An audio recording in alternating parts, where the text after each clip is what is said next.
I met a gypsy.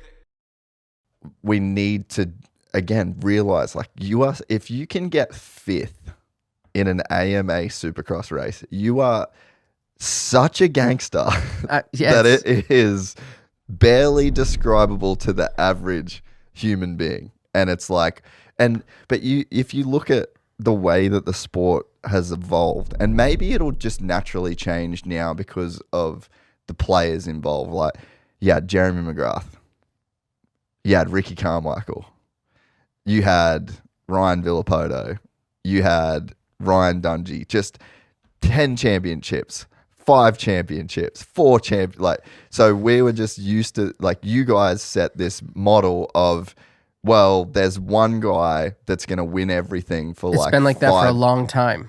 It's been like that since the 90s, bro. Yeah. And now we're finally getting into, like, there's only, I think, has it been a different podium every single weekend? So far, I think. Yeah, I don't even think, I think Jordan Smith has been on the podium. He was on the podium in the mud last week, or San Fran, right? And Anaheim. Yeah. And then this week. So, like, he's I think the only guy that's actually been on the box at more than one race. So maybe it changes now as we can see a guy like AP wins one weekend, he might get 6 the next week. You know what I mean? So maybe it'll change naturally with the sport. But then, like, we just had Jett. Like, what happens if he figures it out?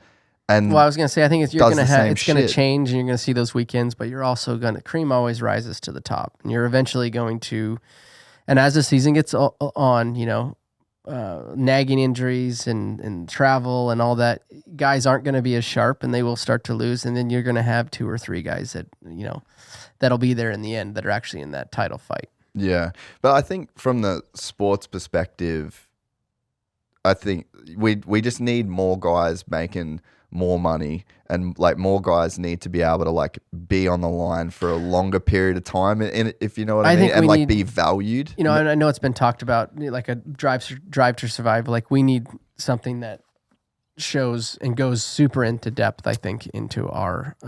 I heard. You know, I mean, I know it's been mentioned. I don't know. You know, and is it also the right time to do it? You know what I mean? I don't think there's a better time to do it.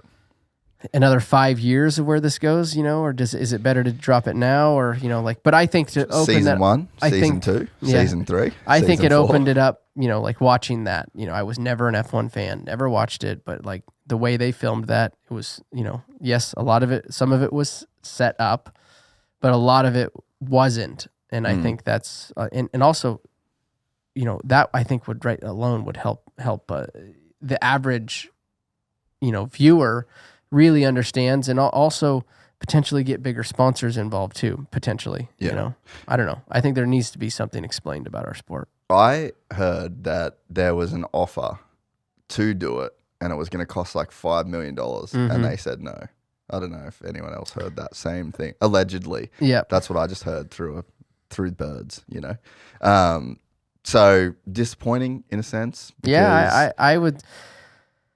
Yeah, it's a lot of money. I don't know what their numbers are. I don't know what they make on each stadium. I don't know any numbers, but I do say that I think that would help the sport. Yeah. And investing in the sport, and eventually seeing, you know, if you're thinking long term, if you know, which hopefully they are, you know, 20 years down the road, that's when you see, you know, or 10 years down the road, that's when you see probably that investment of that $5 million. Yeah. You know, you really see it back. Yeah.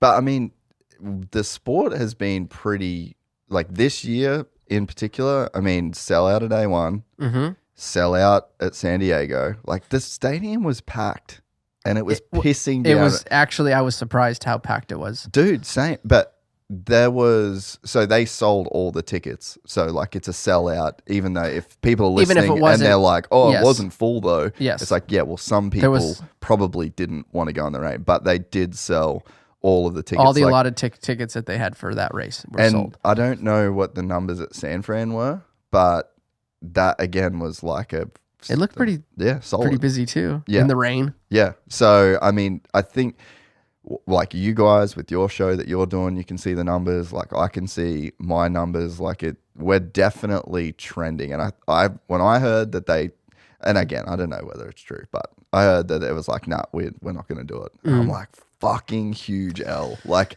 you literally have Justin Bieber going 24-0.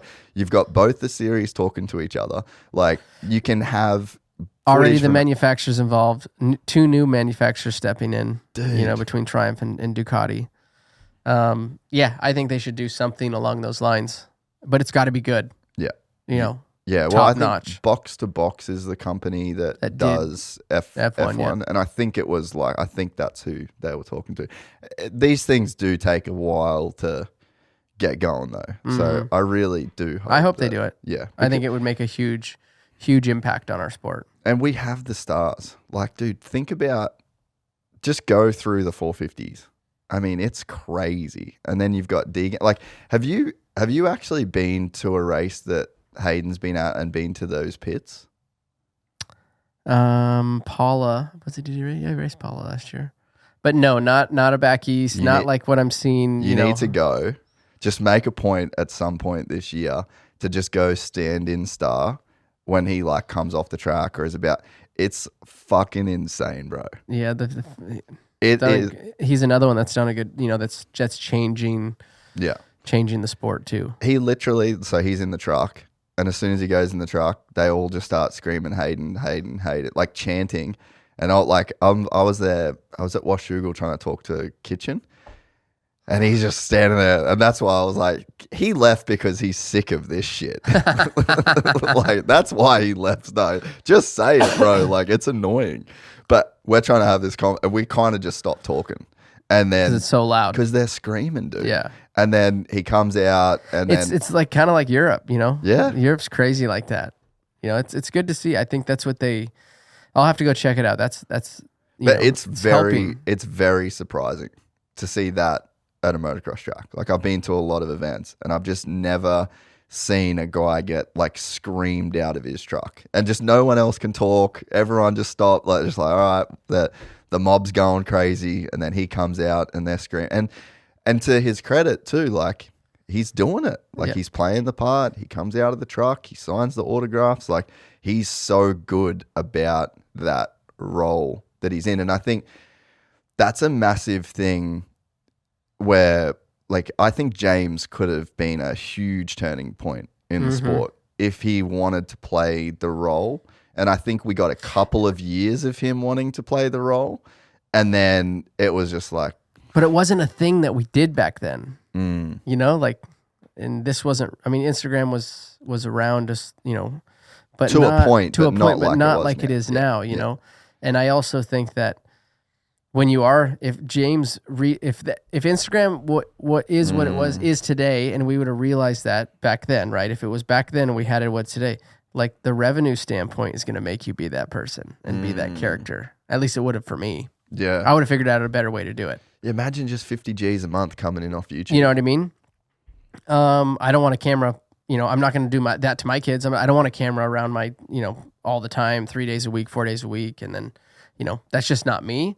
But when I was racing without kids, it's just me and my wife, like, I think there would have been, yes, I think that you could have changed some things, but it wasn't available. It wasn't like what it is now. Yeah, but they've realized that, and they're capitalizing on that. But it's also good for the sport. It's building it. The content's out there. Yeah. And that's why we have these followers now. Like we had followers then. Or like people that fans. Oh, for sure. Yeah. But now Jett, Hunter, Hayden. Yeah, it's just like diehards. It's a different level. I think so, a little bit. But yeah, I think there was definitely a point in James's life/career where he just was like, you know what, fuck this, I'm out. And he kind of just shut up the gates and was like, nah, I'm done. So I think it does take, but he had to deal with like a lot of shit that the average white racer doesn't have to deal with. And that was very real. I saw a lot of it firsthand, So like, I get it as well on like a bunch of fronts. But I think it takes, like, you can have Hayden Deegan level talent and not want to be on camera and not want to do the YouTube thing and not care to engage with the fans and not shout out Andrew Tate and David Goggins on the boat. Like, it takes a certain level of kid to like want that smoke, you know?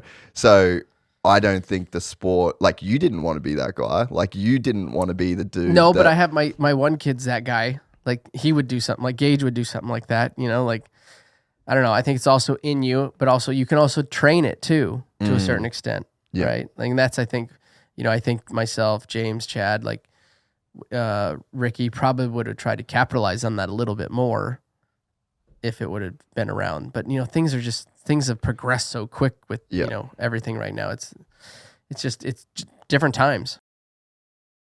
If you enjoyed this content, please like and subscribe. And to listen to the full 3-hour podcast, search Gypsy Tales in your favorite podcast platform or click the link in the description below.